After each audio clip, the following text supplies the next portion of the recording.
During the Buddha's time, while he was staying at the bamboo grove, the monks discussed the Venerable Ananda and how he was willing to lay down his life for the Buddha. When the Buddha was informed of the topic, he said, "This is not the first time Ananda has laid down his life for my sake.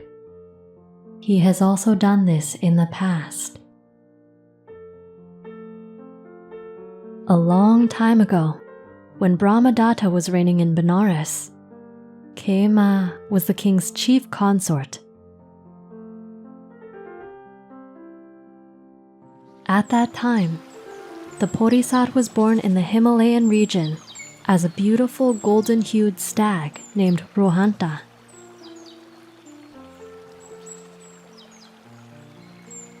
He had a younger brother named Chitamiga, or the dapple deer, who was also golden.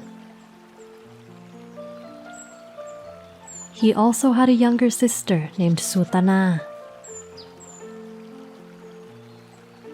The Bodhisattva was the head of his herd, with 80,000 followers. The large herd lived beside a lake called Lake Rohanta. The Bodhisattva also supported his parents, who were old and blind.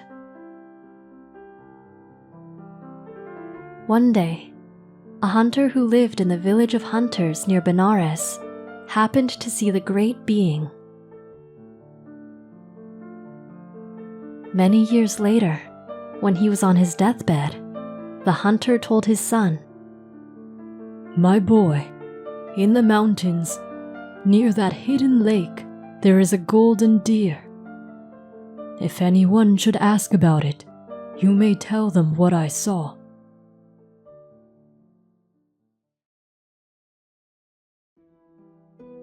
One day, Queen Khema had a dream. In her dream, she saw a golden stag sitting on a golden seat. The golden stag gave a Dhamma discourse with a honey-sweet voice. She listened with great delight. However, before the discourse was over, the deer rose and ran away. The queen woke up suddenly and cried out, "No, don't leave! Come back!" The female attendants looked at the queen with confusion. The queen then thought, "If I tell anyone about this dream, they will think I am crazy. I know. I will claim it is a woman's craving."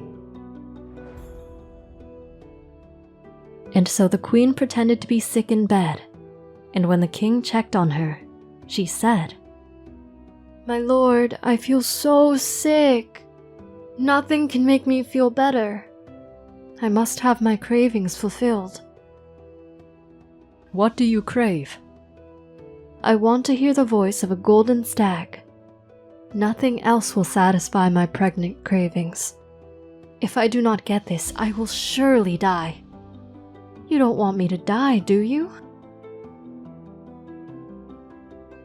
The king then called a meeting of all the known hunters and asked them, "Do any of you know anything of golden deer?" Most hunters responded in the negative.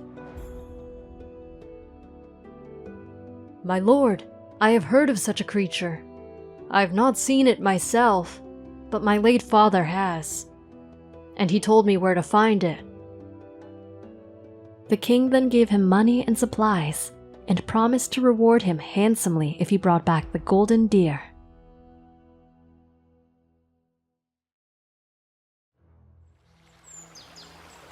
The young hunter went to the watering hole and set up a trap made out of leather straps. The next day, Rohanta, the great golden deer, along with 80,000 deer, came to drink water at the usual ford.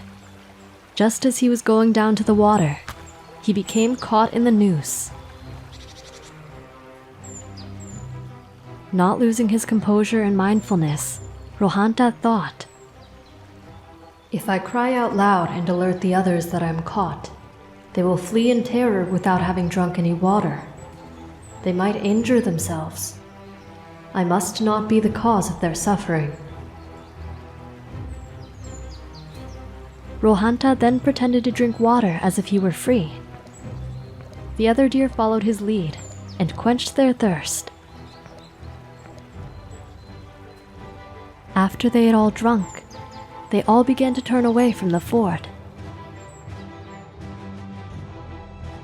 Once his herd was away from the water, Rohanta tried to see if he could break the noose. The first time he tried to break it, it cut his skin. The second time, it cut into his flesh. The third time, it cut into his tendon. Knowing that he was unable to break it, Rohanta decided to alert his herd of the danger. He cried out, "Flee! Flee! There is danger here! Get home safely!" Without a second thought or glance, all the deer fled in terror. However, Chitamiga, Rohanta's younger brother, stopped in the middle of fleeing and began looking for his brother. He found Rohanta at the edge of the water, all alone. Returning to the water, Chitamiga saw Rohanta standing near the water's edge. He thought, "My brother warns us of danger, yet he does not flee. He must be caught in a trap." Even though Chitamiga was scared, his concern and love for his brother overpowered his fear. He ran towards Rohanta. Rohanta looked around to see if the entire herd had escaped. Even in his moment of doom, he still carried on his duties as a leader and looked out for the welfare of others. When Rohanta saw Chitamiga, he said, "Brother, flee! There is danger here! Save yourself!"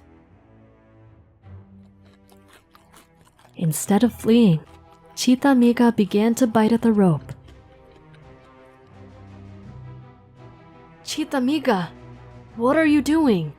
There is danger here. You must flee!" Chitamiga said, "Rohanta, I will not leave. My heart has guided me here. I am ready to die with you. I will not leave you alone. Our parents are alone without someone to care for them. I cannot get away, but you can. Go back and care for them. You must live on. As much as I love our parents, I will not go. My heart has guided me back to you. I am ready to die with you. I will not leave you alone." Chitamiga then checked Rohanta's leg. Realizing that he couldn't remove the bonds, Chitamiga lay down on Rohanta's right side, ready to accept whatever fate would come.